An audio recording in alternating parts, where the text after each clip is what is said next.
The cost of a complete kitchen renovation is big bucks depending on the finishes you get.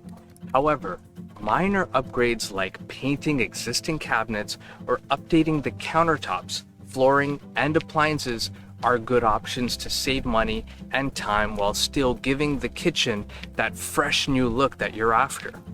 Replacing all your windows to energy efficient ones is a huge expense.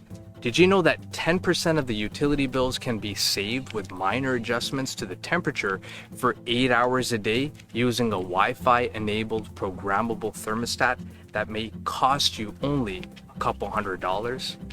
Renovating the entire basement of your home is costly. Turning a portion of the basement into a usable space without including a bathroom in the design might be a cost-effective approach.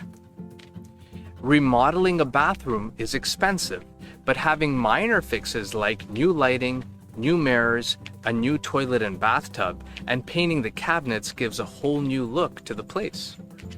Replacing old blinds with new custom window treatments and shades can transform the living space and is much cheaper than many interior renovations. Planning to make a move in the next 3 to 6 months? Give us a call. We're here to help.